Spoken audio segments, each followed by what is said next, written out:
Judges chapter 19 verse 22, mga hukom. Simula tayo sa versikulo 22. Samantalang sila ay nagkakasayahan, pinalibutan ng masasamang tao sa lungsod ang bahay at pinaghahampas ang pintuan. Sinabi nila sa matandang may-ari ng bahay, ilabas mo ang lalaking pumasok sa iyong bahay upang makilala namin siya.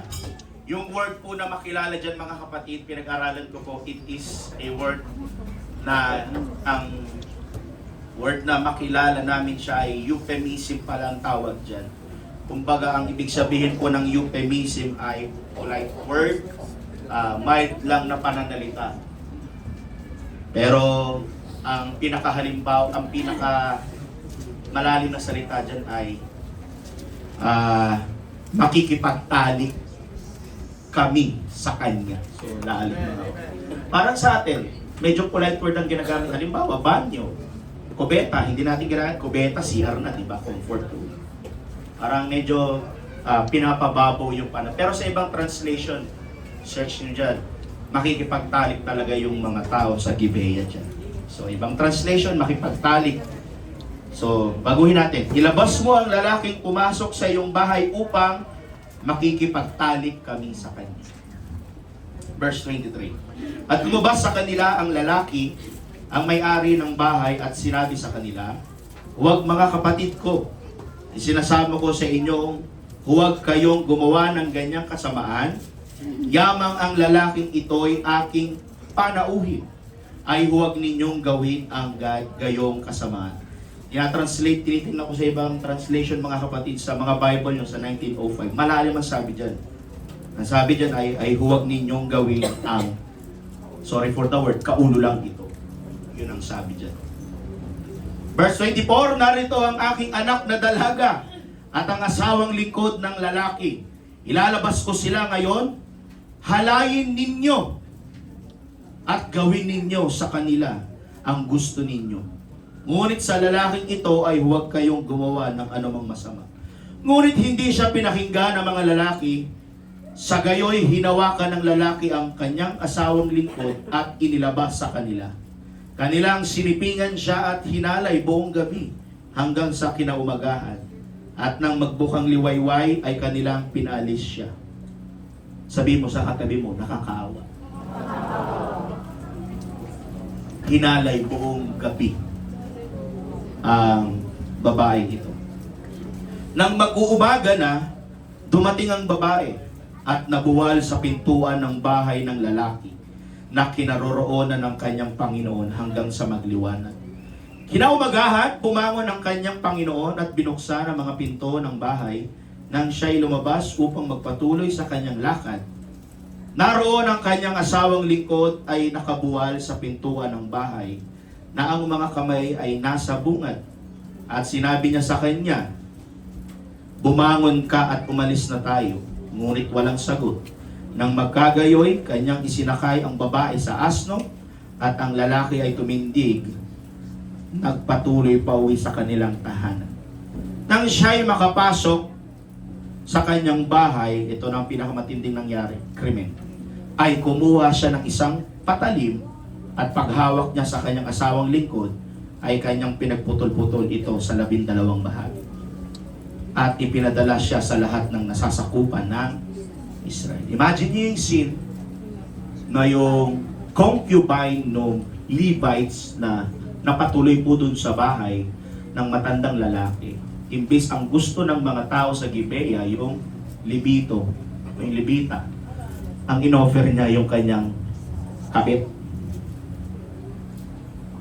At ang nangyari, pinagpuputol-putol ito sa 12 bahagi. Sinapchap yung katawan nung. Ngayon lang kayo nakabasa ng ganitong kalala. Actually, mga kapatid, nung binabasa ko ito, Lord, what is your message today? Nung nagkaroon ako ng matinding pag-aaral din dito, mga kapatid, na halos marami pala mga pastors at mga Bible scholars ang iniiwasan ng Judges chapter 19 because matindi po ang sinapit po dito ng krimen. Ilang krimen na ang nangyari? Rape, murder. Rape with murder? May kaso bang ganun? Rape with murder. Homicide.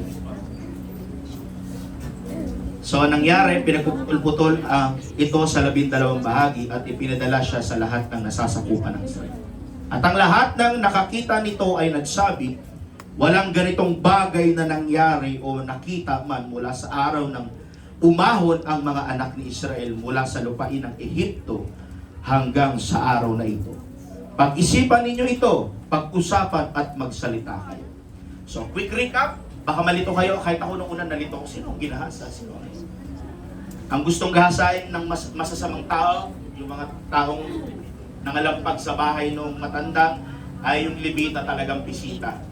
Kasi yung dalawang mag-asawang to ay gabi na nang namapadpad sila sa lugar na yon dahil delikado sa lugar. So nagpatuloy ko na sila doon sa gabi sa bahay ng matanda. Pero aktual na nagahasa mga kapatid yung concubine, yung kasama nung Levita na bisita ng matandang lalaki. Naintindihan nyo? Ayan. Baka malito kayo mga kapatid. Gabi na kasi sila nung dumating sa Gibeah at nakituloy po dun sa bahay ng matandang lalaki. May the Lord God bless the reading of His Word. Panginoon, maraming salamat sa umagang ito. Anoint thy servant, anoint your words. I can do nothing without you. Sabihin mo ang yung gustong sabihin, Panginoon. Magbigay ka ng revelation sa amin sa umagang ito. Help Jesus to understand your words. We can do nothing without you. Ang buhay namin, O God, ay subject lamang sa iyo, Panginoong Yesus. Itinataas ka namin sa dakong ito, O God. Maghari ka sa aming mga puso. Tirhan mo ang aming mga puso, O God, sa umagang ito na kung saan bago kami lilipan sa dakong ito ay pinuno mo na kami ng iyong pag-ibig. Tunay nga, O Diyos naman, na ikaw ang unang umibig sa amin. Salamat sa umagang ito, O God. Bless your word. Make me a channel of blessing. And use your words, O God, to nourish and to equip and to empower us once again with your words. Maraming salamat. Itinataas ka namin, sinasamba ka namin, Panginoon, sa pangalan ni Jesus namin tagapagligtas. Ang lahat ay magsabing Amen! Amen! Palakpakan natin ang ating Panginoon, yung malakas na palakpak para sa ating Diyos.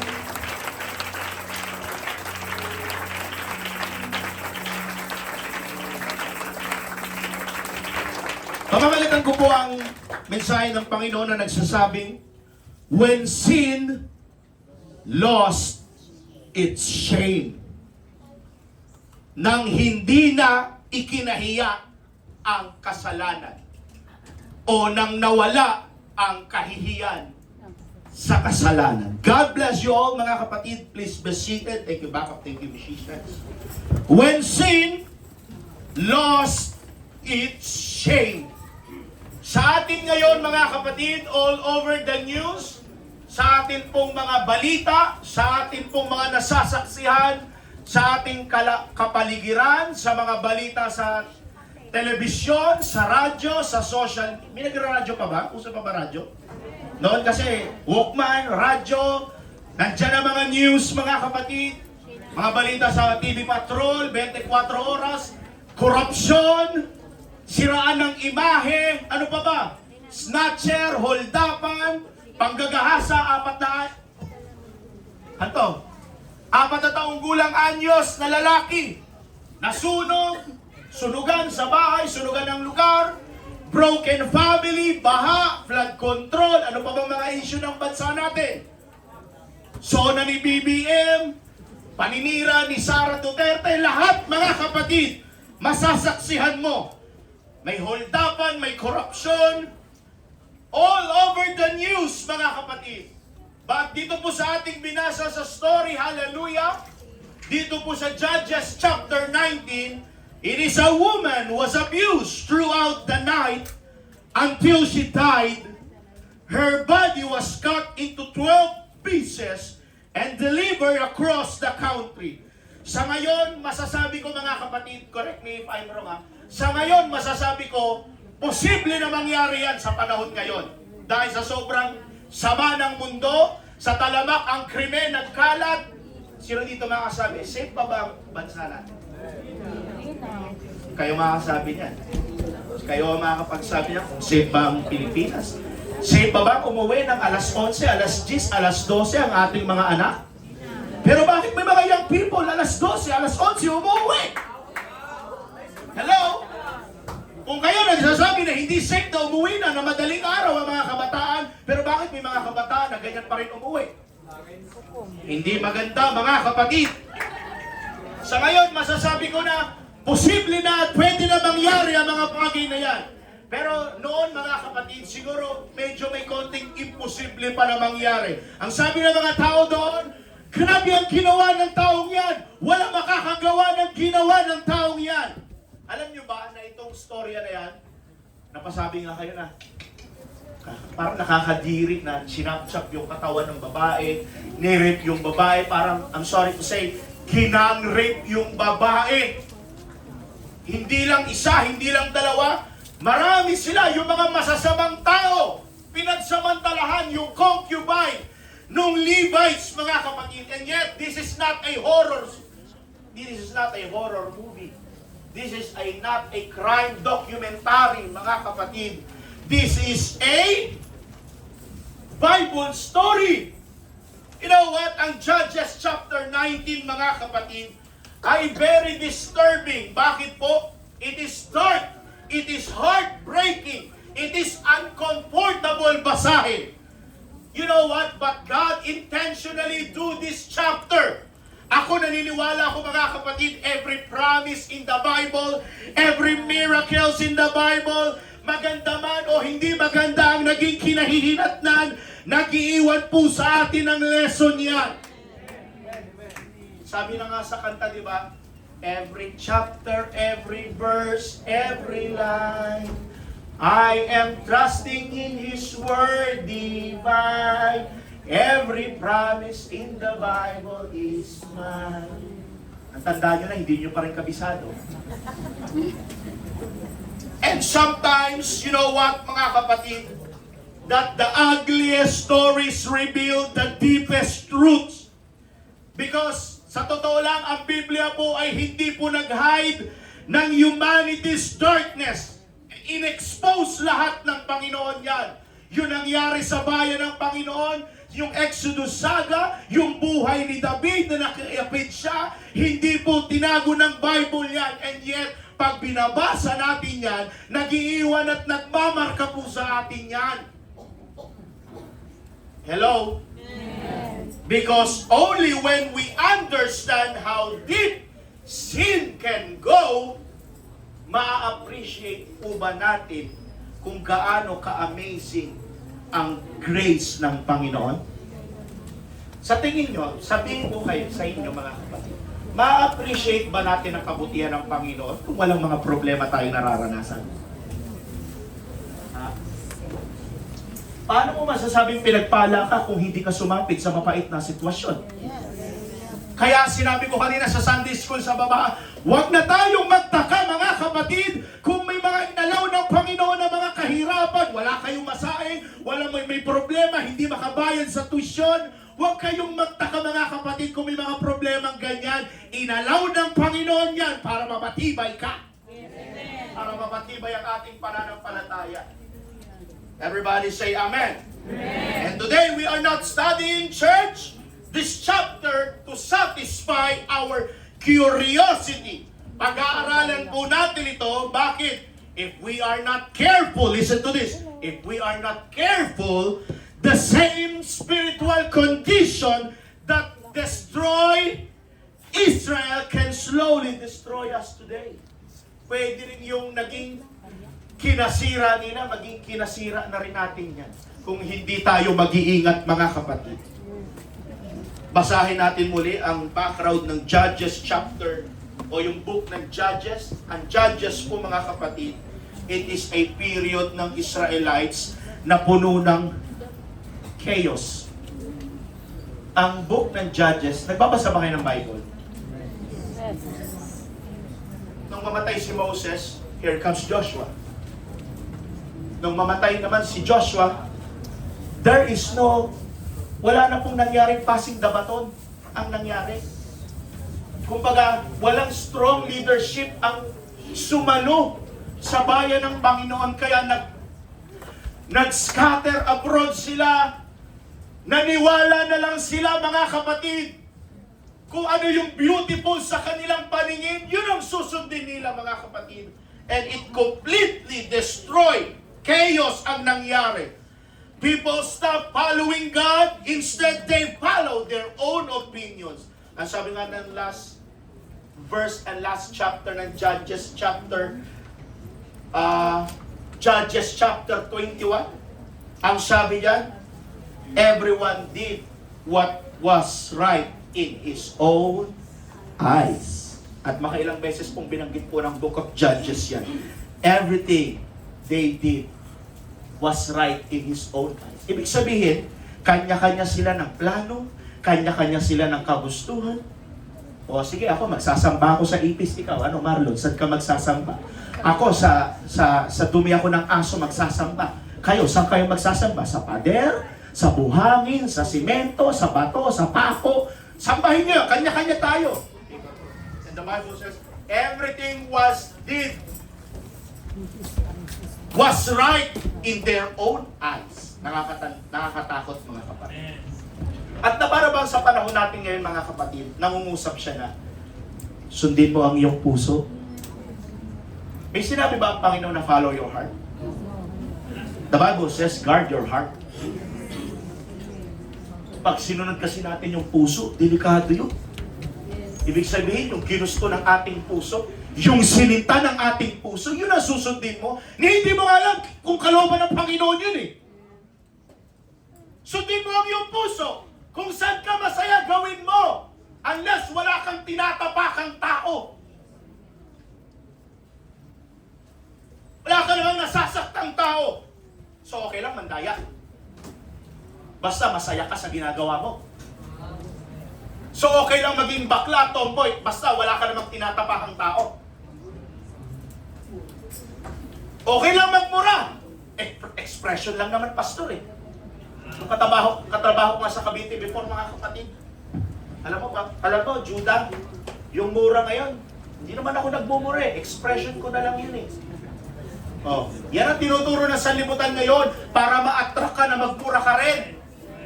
Maging pababawin. Hindi na mura ang PI. Expression na lang yon. Sino nagsabi sa'yo?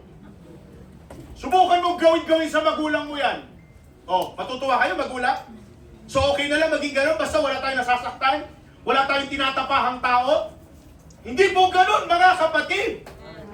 At wag natin gawin yung ginawa ng mga Israelites. Yung sinunod na po nila yung kanilang nais, yung kanilang kagustuhan, na wala na po sa linya ng kalooban ng ating Panginoon. Yan ang bulong sa atin ng mundo ngayon mga kapatid. Pababawi at questionin po ang authority ng salita ng Panginoon. Makinig kayo maigi mga kapatid, wala po kaming ipinapangaral dito kundi tama.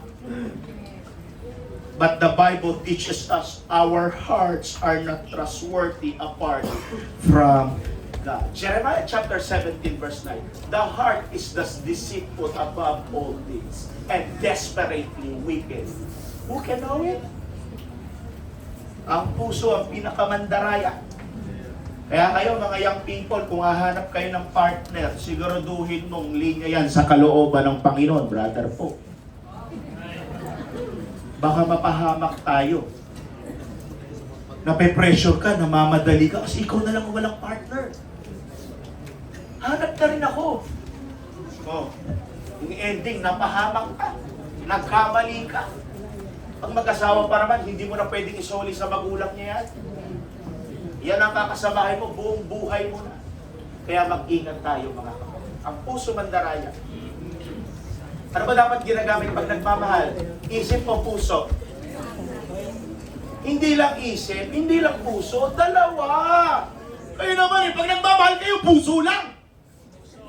Samahan nyo ng isip para may talino kayo. Nakukuha niyo yung punto ko mga kapatid? Palakpahan natin ang ating Panginoon. Number one, sin always starts with small compromises. The Levite's relationship with his concubine was already broken. Yung mga previous verses, whether because of unfaithfulness or conflict, the relation had fallen apart. Before the tragedy in Gibeah, There was already brokenness at home. Sin often begins where relationships begin to break. Yan yung nasa mga unang verses na nangyari, mga kapatid. May nangyari na po kasi sa kanila. But what followed revealed something even deeper. A nation whose relationship with God had also fallen apart. Imbis na resolbahin ang mga problema na sinapit nila sa kaparaanan ng Panginoon, they handled it according to their culture. Everything seems normal, a simple journey, a place to stay. Wala namang kamukha-mukhang delikado. But compromises slowly open the door. At ganyan magtrabaho ang kasalanan, church. It rarely destroys a person overnight. It begins with one ignored conviction. It begins with one secret habit. It begins with one compromise. Hindi po agad bumabagsak ang tao sa isang pagkakasala. Pakunti-kunti po yung paglayo sa Panginoon. 2-3 linggo na pag-absent on and off sa pagawain, diyan nagsisimula po yan. Makinig po kayo maigi, mga kapatid, para sa kaalaman ng bawat isa na kung gaano kahalaga ang pagtitipon. Makinig kayo, mga kapatid, ha? Yung tipong a-absent ka ng 1 linggo, masundan ng pangalawa, masundan ng pangatlo, until such time. Marami na po kasi nangyari sa church niyan. Nagsimula sa paisa, pangalawa, pangatlong pagsimba na nag-absent sa church hanggang sa hindi na po naka-recover. And mind you, mga kapatid, it is a reminder for every one of us na dyan po kasi nagsisimula yung negativity, yung pag-i-inject ng diablo sa atin ng mga curiosity, nag-i-inject sa atin yung mga bulong ng kaaway na okay lang naman mag-on and off. Yung on and off nga ng switch pag in-on and off, may masisira yan, katagalan. Spiritual mo ba kaya na i-on and off sa gawain? Kabahan ka dyan, kapatid, kung nakakaramdam ka na ng complacent sa puso mo. At mas pinapanigan mo na yung sarili mong pag-iisip, yung sarili mong, ito ako, ito talaga ako.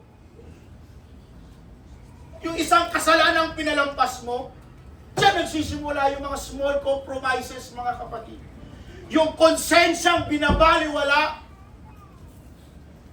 at isang conviction na hindi sinunod, eventually, mga kapatid, makinig kayo, darating po ang araw na magiging option mo na lang si Jesus. Yan po ang nakakatakot dun, mga kapatid. Pero sa buhay natin bilang isang mananampalataya at isang Christian, si Jesus ba ang Si Jesus ba ang prioridad natin? O option lang natin kapag may kakangailangan tayo sa Kanya? Ikaw po ang makakasagot niya. Palakpakan natin ang ating Panginoon. Remember Samson? He never became weak overnight. Ano po ang ginawa ni Samson? Pinaglaruan niya po kasi yung temptation. He played with temptation. Eventually, yung temptation na yan, that temptation he entertained became the chain that imprisoned him. Iruin mo, kakaibang taong nilalang ka sa lahat May special ability ka, may special strength ka na binigay ang Panginoon. Binaliwala mo lang. Nahulog lang dahil sa legs ni Delilah. Sinayang niya yung calling. Sinayang niya yung pagtatangi ng Panginoon sa kanya. Nawala ang lahat ng lakas niya. Akala niya, mapapatay niya pa yung mga nagposa sa kanya? Wala na. Dinukot yung kanya mga mata, binulag siya. Namatay si Samson. Yung temptation, wag tayo maglaro sa temptation, mga kapatid. Delikado yan. Yung mga naglalaro at tumatakbo sa isip natin, delikado yan, mga kapatid. Kaya panatilihin po natin palagi yung ating pag-iisip ay na kay Kristo. Amen ba, mga kapatid? Amen. Nandyan ba kayo? Amen. Kalabitin mo nga yung katabi. Nakikinig ka ba?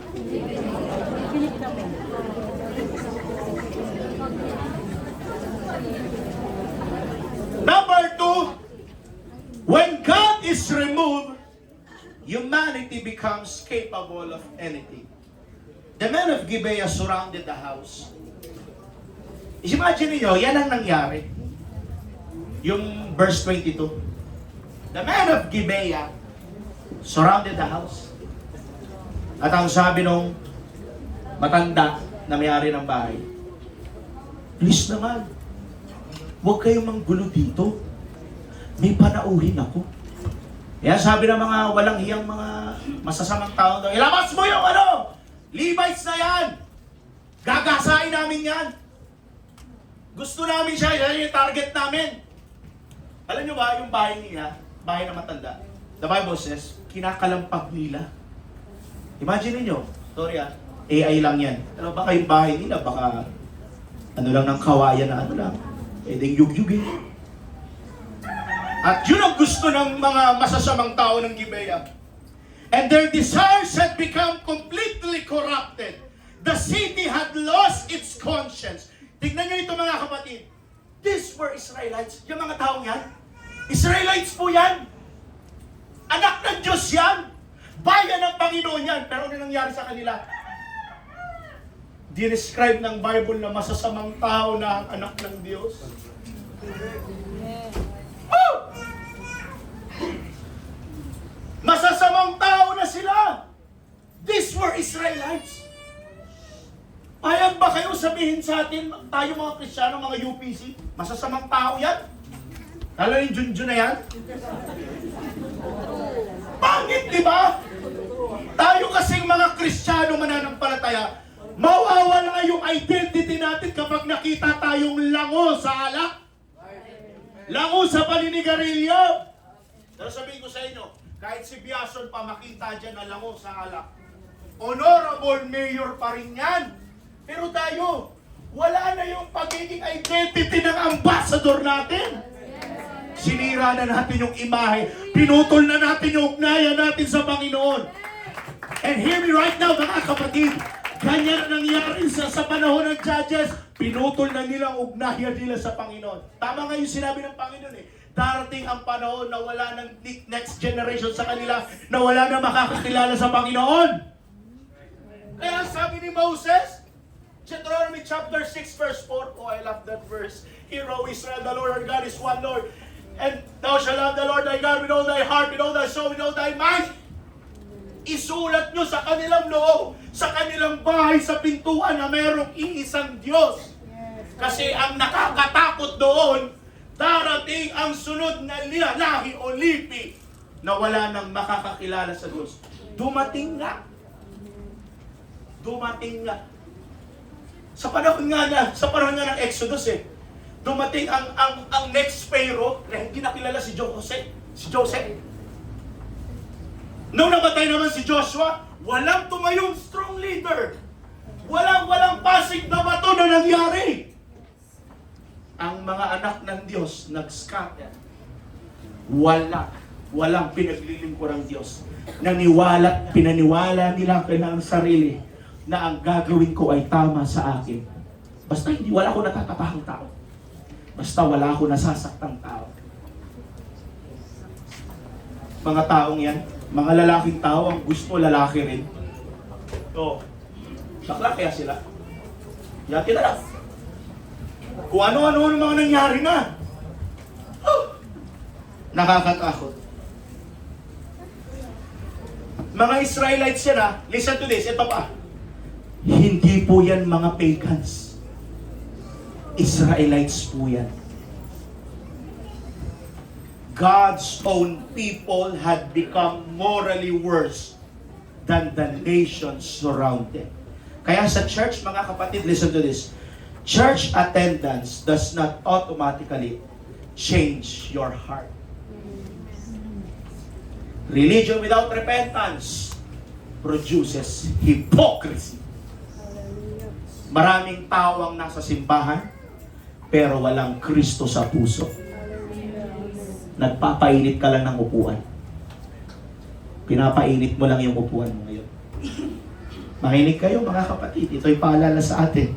Kahit ako pinapaalalahan na ng Panginoon na yung pagsamba natin galing dapat dito. Hindi ka pumapalakpak dahil ang ingay ng katabi mo. Hindi ka nagtataas ng kamay dahil maingay mag-worship yung katabi mo. Sarili mo, isuko mo talaga mismo ang buhay mo sa Panginoon. Tandaan nyo mga kapatid, Paul says, work out your own salvation! Kanya-kanya tayong kaligtasan dito. Mga young people, hindi kayo kayang iligtas sa mga magulang nyo. Kanya-kanya tayo dito. And the greatest danger is not outside the church. It is inside hearts that have become cold. Masakit kasi dito mga kapatid. Yung naglingkod ka sa tinagal-tagal mo na rin nagsamba sa Panginoon. Dahil ang araw, tanungin tayo ng Panginoon, hindi ko kayo kilala. Masakit yun eh. Kaya ang babala ng Panginoon sa mga taong ito, yung mga Pariseo, they honor me with their lips, but their hearts are far from me. Asan yun, Franz?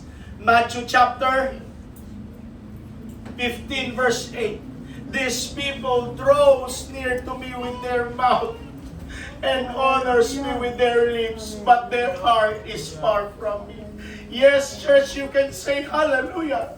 You can raise your hands. Pwede kang pumalakpak na hindi nanggagaling sa puso. Pwede mangyari yan, kapatid. Pwede ka nga magbanggit sa kapatid mo na puro kalakasan. Pwede ka magpuri sa Panginoon. Lahat ng mga pulpit participants, pwede kayong tumugtog dyan na hindi nanggagaling sa puso. At yan yung binabasag nating complacency. Yung nagtitiwala na tayo sa sarili nating kakayanan. Walang even without the presence, the anointing ng Panginoon. Nakakatakot yun, yung magre-rely na tayo sa sarili nating kalakasan. People honor me with their lips, but their heart is far from me. Are you with me, mga kapatid? In Genesis chapter 19, Sodom at Gomorrah, almost identical image ang nangyari dito sa Judges chapter 19 at sa panahon nila Lot. Israel had become another Sodom. Imagine niyo mga kapatid, God's chosen people acting exactly like the people they were supposed to influence. Supposedly, ang plano talaga ng Panginoon, tayo dapat ang maka-impluensya. Hindi dapat tayo ang maka-impluensyahan ng mundo. Church, we are called to influence the world. Church, we are called to love the sinner and hate the sin. We are called to be salt. Hindi tayo tinawag para maging asukal, Carl. Tinawag tayo ng Panginoon para maging asin tayo sa mundo. The world does not need a church that imitates its culture. It needs a church that reflects the character of Christ. Pag anak ka ng Diyos, iba na dapat ang ugali mo. Pag anak ka ng Diyos, iba ka na dapat magsalita. Pag anak ka ng Diyos, iba na dapat ang takbo ng isipan mo.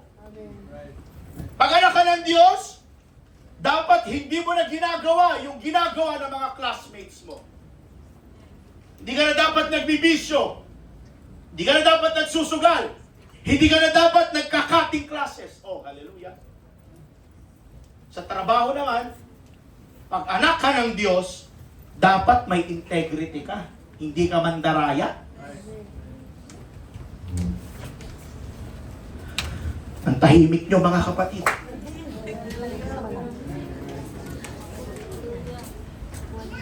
Tignan mo ang iyong katabi. Natatahimik ka ata.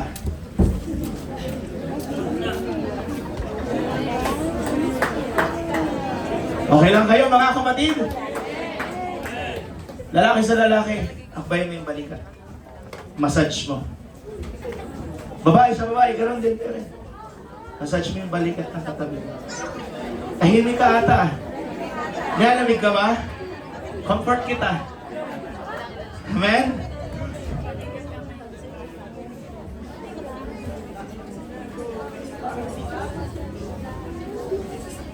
Okay, next. Number 3, the silence of good people can produce great evil. One of the saddest part of the story, almost everyone remained silent. The old man o yung may-ari ng bahay compromised. The Levite failed to protect. The town tolerated evil and nobody stood for righteousness. Naniniwala ba kayo kung sabihin kong sometimes evil wins? Hello? Yes. Minsan nananalo ang diablo? Yes. Hello? Yes. Not because evil is powerful, but because good people remain quiet. Ano sabi ni Napoleon Bonaparte? Ano yung sinabi ni Napoleon Bonaparte? The world suffers a lot, not because of the violence of bad people, but because of the silence of the good people. Nagsasuffer ang mundo, hindi dahil sa mga violenteng tao, masasamang tao. Nagsasuffer ang mundo dahil tahimik yung mga taong mabubuti. Naniniwala ba kayo na mabubuting tao kayo? Dapat hindi ka tahimik. Dapat binabahagi mo talaga ang salita ng Panginoon. Amen? Sa trabaho niyo ba, mga tatay, mga magulang, nagiging haligi, nagiging asin ba tayo sa trabaho natin? O pinamumugaran, ikaw pa mismo nagsisimula ng kaguluhan, nagsisimula ng chismisan sa loob ng trabaho. Ikaw pa na nanguna-una. And how many churches become weak? Because believers refuse to stand for truth. Makinig kayo maigi. How many families are falling apart? Kasi ikaw na tatay, hindi mo kayang pamunuan ang pamilya mo. Ito pa, huwag kayo masaktan ha, pero this is the word of God. Ilang mga anak nyo ang lumalaki ng walang spiritual direction? Dahil busy kayong mga magulang. Sino gusto nyo magturo sa kanila? Mga classmate nila? Ikaw ang nagtuturo dyan. Maniwala na kayo sa hindi. Paluin nyo sila. Turuan nyo sila. Kung nasasaktan ka, napapaluin mo sila, pagsabihan mo ng matindi. Kayo naman kasi mga kapatid. Nirereklamo mo yung anak mo na matigas ang ulo. To the point, nung bata pa yan, hindi mo ginapas. Bata pa lang. Gagapasin na kita. Bata pa lang, turuan na natin. Diba? Mahirap nang turuan yan kapag matanda na yan. Kaya nagpapalaki tayo ng next generation na walang alam, na hindi alam ang spiritual direction. So, gusto mo magturo sa kanila? Yung mga barkada nilang basagulero? Yung mga magulang, magalit na kayo sa akin. Pero ang totoo, yan. May malaking responsibilidad at pananagutan tayo sa mga batang yan. Pagsabihan, pagalitan nyo sila, paluin kung dapat paluin. Darating ang araw, mga magulang, hindi mo na mapapalo yan. Intindihan mo, anak? Hindi na mapapalo yan pagdating ng araw.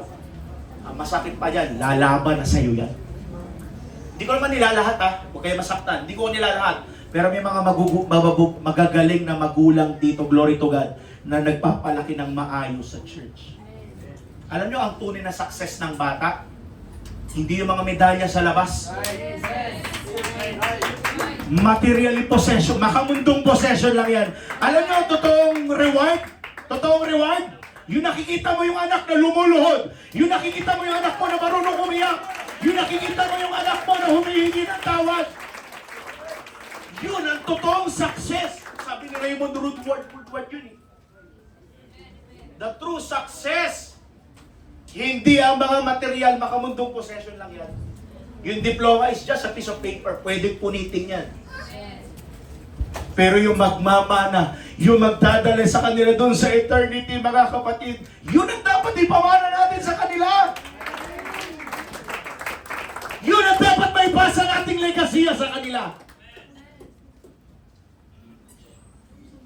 Tama talaga yung kasabihan, sabi ni Pastor Serrano. Pag baluktot ang pamalo mo, tuwid ang anak mo. Pag tuwid ang pamalo mo, baluktot ang anak mo. Ulitin ko?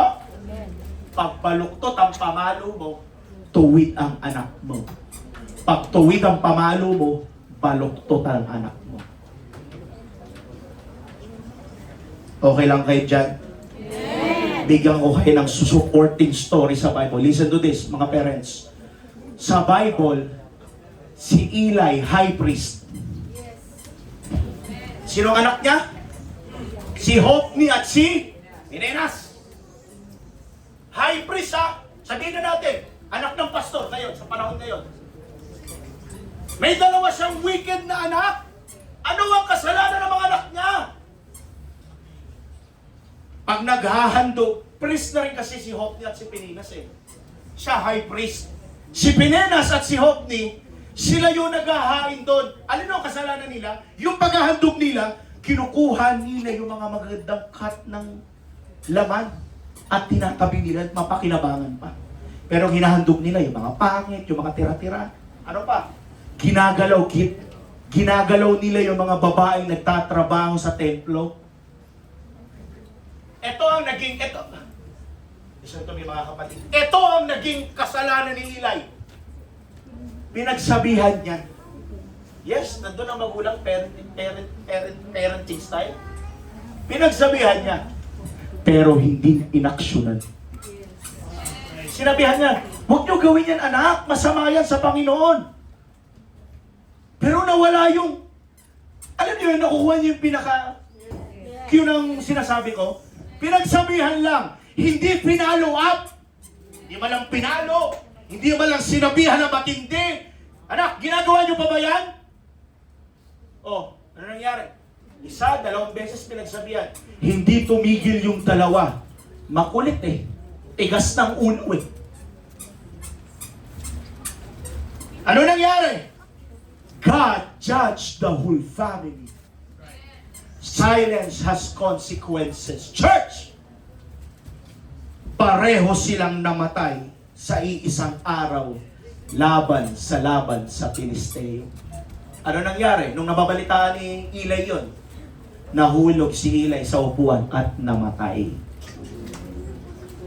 Sinumpa. Alam nyo, mabuti na lang tayo, nasa panahon na tayo ngayon. Kasi yung kasalanan ng isa sa panahon nila, damay ang buong pamilya mo eh. Yung kasalanan nila, damay ang magulang mo. Ano nangyari dun sa nagnanakaw sa city of Ai? Sa panahon ni Joshua, sino yan? Si Achan. Nagnakaw, tinabi yung mga magaganda, mga silver, mga pilak, ginto, mga mapapakinabangan.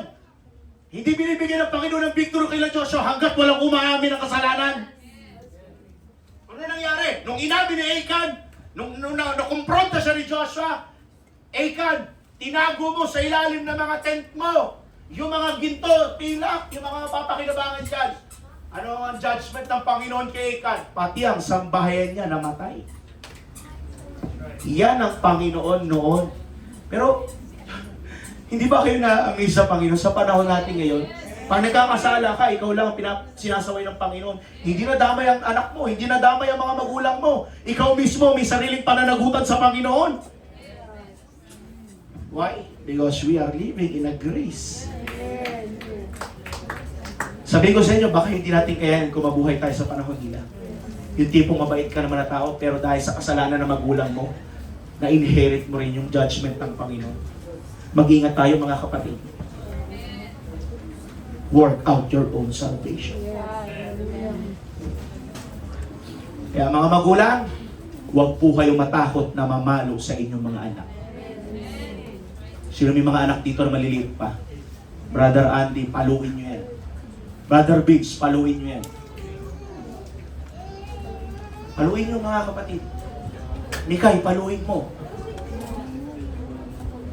Okay lang, normal. Ako, hindi po ako galit sa mga batang malikot dito. Bata yan eh. Pero kailangan turuan sila yung bata pa lang maunawaan. Naunawaan nyo naman ako yung sinasabi ko eh. Bata pa lang maturuan na natin. Isa kasi mga turo ng sanlibutan. Batang-bata pa lang, pinapabad finger na kagad. Tamang turo ba ng Kristiyano magulang? Mali yun. Amen ba mga kapatid? Palakpakan natin ang ating Panginoon. Sin often destroys the innocent. The woman died, she became the victim of other people's sins. She never stayed personal, its consequences always reach beyond the sinner. A father's addiction can affect children. A husband's unfaithfulness can destroy a family. A leader's pride can hurt an entire church. And we always think, it is my life. No, kapatid. Your choices create ripples. Ano ba yung ripples? Small waves. Ano ba yung kasalanan ni Haring David? David's private sin with Bathsheba. See? One private act of sin became a national tragedy because the consequences reached beyond David's home and affected the entire kingdom. Ano ang mga naging bunga nun? Pakikita mo. Wala pala. Una, namatay ang anak nila ni Bathsheba. Pangalawa, ginahasa ni Amnon ang kapatid niyang si Tamar. Pangatlo, pinatay ni Absalom si Amnon bilang paghihigante. Magkakapatid kasi yun sila, di ba? Bilang paghihigante, pinatay ni Absalom si Amnon dahil ginahasa si Tamar bilang paghihigante. Pang-apat, nagrebelde si Absalom kay David.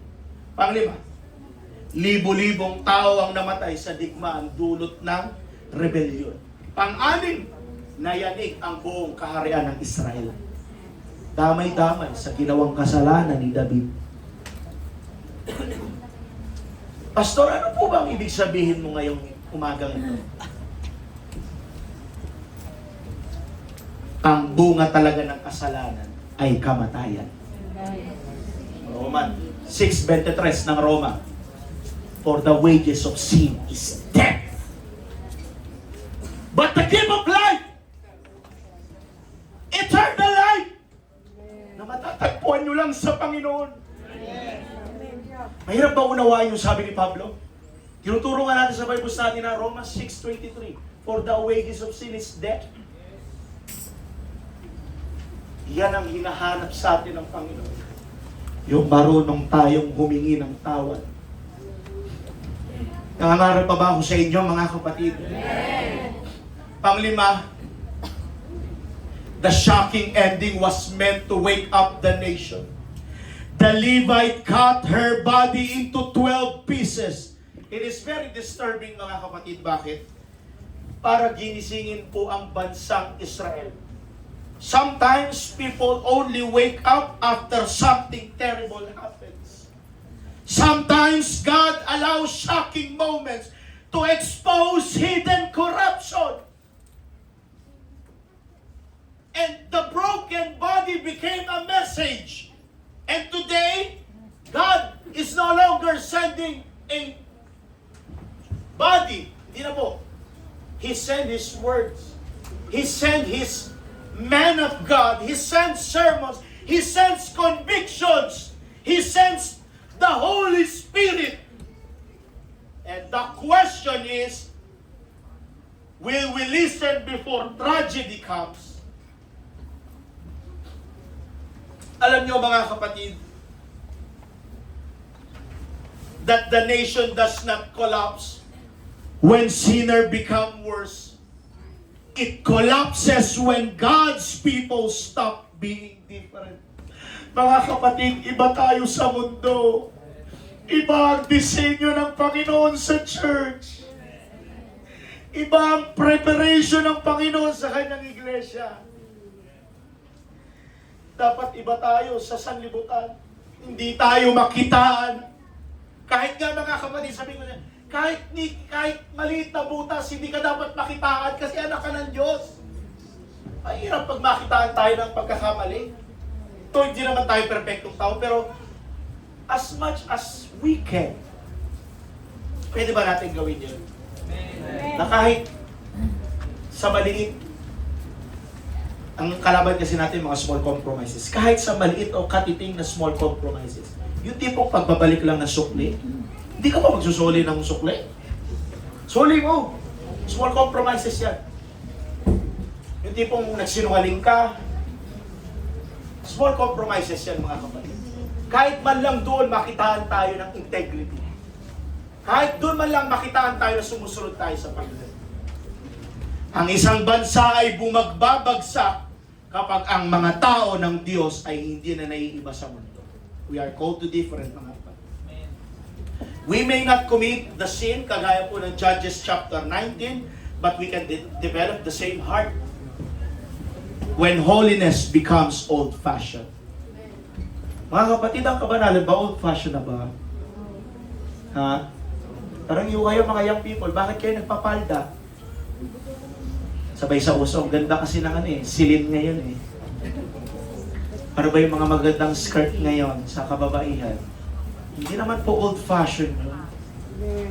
Ang television, ang mga pa-drama lang sa labas ang nag-identify na old-fashioned ang kababaihan. Tingnan nyo sa mga horror movie o tingnan nyo sa mga pelikula. Ang mga nagpapalda lang dun yung mga matatanda, losyang.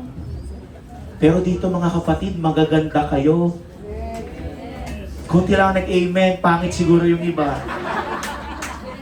Maganda kayo mga kapatid, pag nakapalda kayo, pag mahaba ang buhok nyo. Nagsasabi lang yung iba dyan na pangit daw sa kababaihan. Pero maganda kayo mga kapatid. Ang kabanalan ba, old-fashioned na ba? Lipas na ba? Alam niyo mga kapatid, mag-ingat kayo ha. Mag-ingat kayo. Piliin natin. Ito ha, hindi po ako babae. Pero may asawa ako. Minsan sinasabi ako sa Tarenalin, ha? Baka mo-order ng mga palda mo. Below the knee ba yan? Mahaba ba yan? Mahaba ka pero yung slit hanggang dito naman. Wala rin kabanalan yan. Haba ka pero slit hanggang dito. Kita naman yung kuyong ko.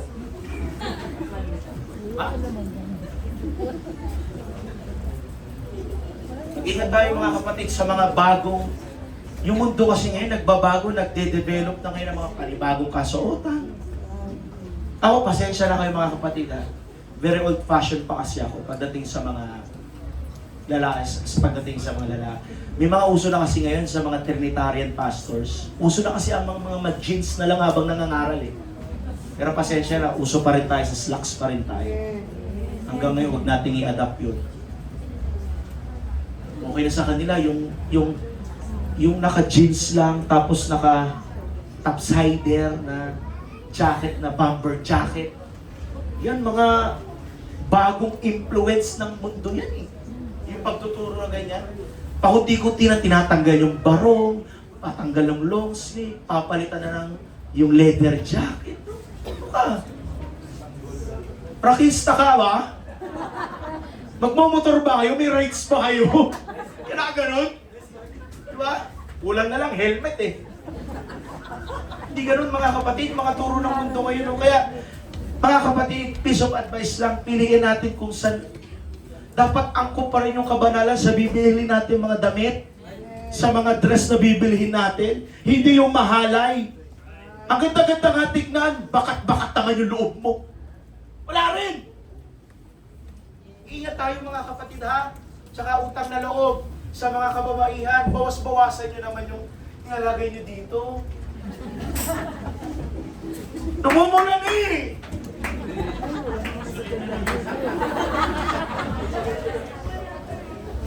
Ang paganda! Hindi kayo maganda pag may ganyan! Utang na loob! Pasensya na, wala kasi ako alam kung ano yung mga nilalagay. Press powder, baby powder. Ano po ba nilalagay dyan? Yung kay Vice ganda daw kasi 3-layer yun eh. Baby powder, foundation, press powder. Ha? Ano pa ba nilalagay? Glitters, ano pa ba? Concealer. Ba yung ginaganon pa? Pintura. Mga kapatid, please, mga kapatid, ako po'y makikiraan sa inyo. Apektado po kasi outward holiness po yan eh. May tinatawag po kasi tayong inward and outward holiness at saka may tinatawag tayong practical holiness. Yung mga ganyang mga bagay tinuturo sa atin. Alamin natin, suriin natin maigi kung sa Panginoon ba ito. Baka bugso lang ng damdamin mo yan. Sabi nga ni Solomon trust in the Lord with all thine heart and lean not unto thine own understanding. Baka kagustuhan mo lang hindi yan kagustuhan ng Panginoon. Ha? Amen. When pornography becomes normal,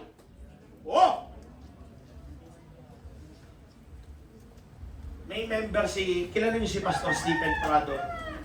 May member siya sa Kamanaba. Taga Kamanaba yun eh.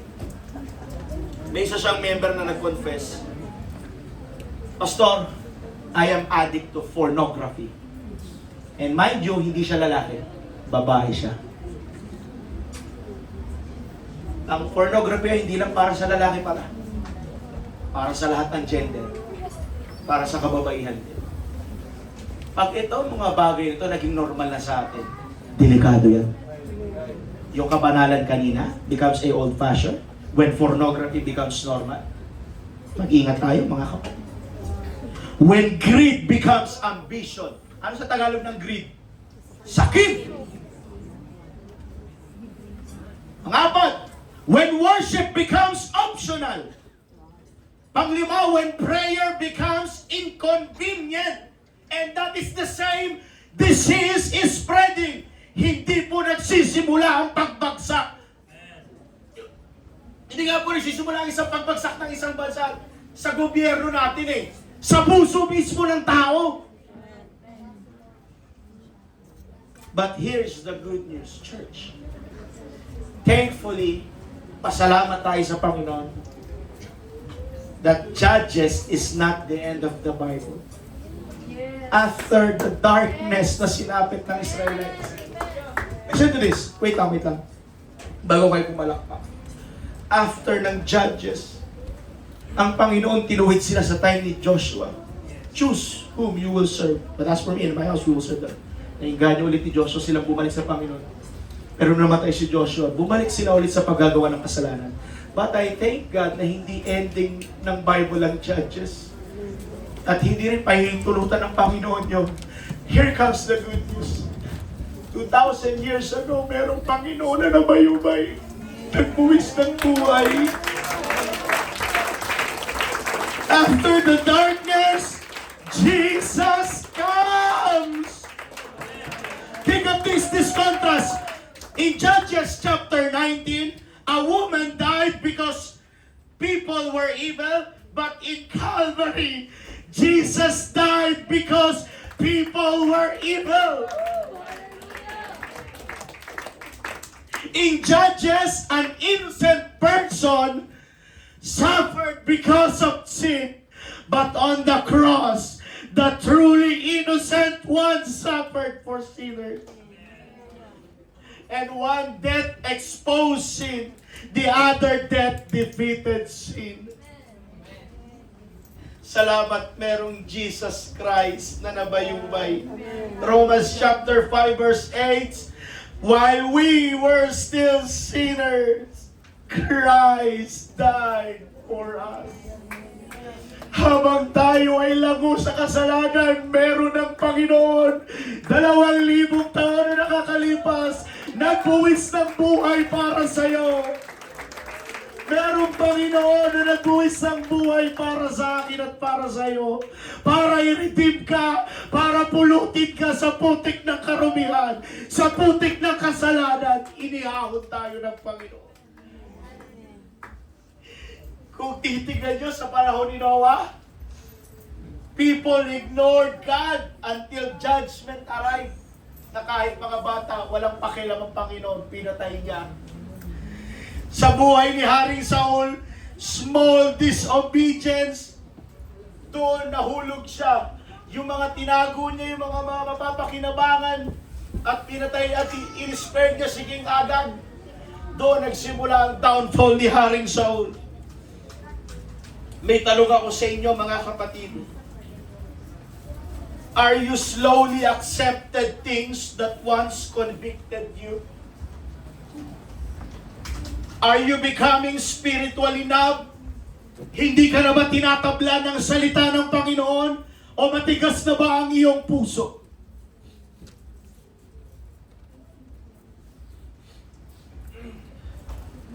Sometimes the greatest danger is not open rebellion. It is silent drift. Hindi mo namamalayan. Palayo na tayo ng palayo sa Panginoon. Mga kapatid, lilipas na naman ang linggong ito. Pwede ko bang sabihin sa inyo na sa mga magulang, protect your home. Pray together. Open your Bible again. At kung po pwede, magpatawad ka muli kung may naka-agrabe sa'yo. Turn off what pollutes your heart. Eto, sabihin ko sa inyo kung ang gadgets na ganito ay nakaka-pollute ng isip at puso mo, huwag ka muna magganito. Kasi, pwede magdulot to ng mabuti, pwede rin magdulot ng kasamaan. Pero kung gagamitin mo ito sa tama, okay lang yan. Pero kung ito'y gagamitin, magiging devices ni Satan para mapalayo ka sa Panginoon, itigil mo. Turn it off. Amen? Mga magulang, teach your children. Encourage another believer. Stand for truth with love. Because holiness is still possible. Amen? Ang kabanalan ay posible pa rin ba? Kasi may mga ibang churches ng UPC nagbawas na ng standard ng kabanalan. Nung nagkaroon ng miyembro na milyonaryo. Merong mga Kristiyano, may mga pastor ng UPC po. Sabi ko sa inyo, nagbawas na ng standard ng kabanalan dahil nakabigwit ng milyonaryong miyembro. Ano, after sa ikapula? After sa giving lang nila? Hindi tayo ganun! Hindi tayo magbabawas ng standard. Kung anong pinangaral noon nila Pastor Joshua, siya natin ipangaral niya. Amen ba mga kapatid? Palakpahan natin ang ating Panginoon. Kaya yung pinaka-ending ng Judges chapter 21 verse 22, everyone did what was right in his own eyes. Pero yung gospel ng Panginoon, hindi po. Church, our world is becoming more confused every year. Every year po. May bagong product, bagong innovation ng mundong ito. Pumapasok na yung AI technology na hindi mo na kailangang mag-isip. May magtatrabaho na para sa'yo. Kaya yung sinasabi ko, mga young people, wala nang chance na bumagsak ka pa sa thesis mo. Meron magtatrabaho para sa'yo.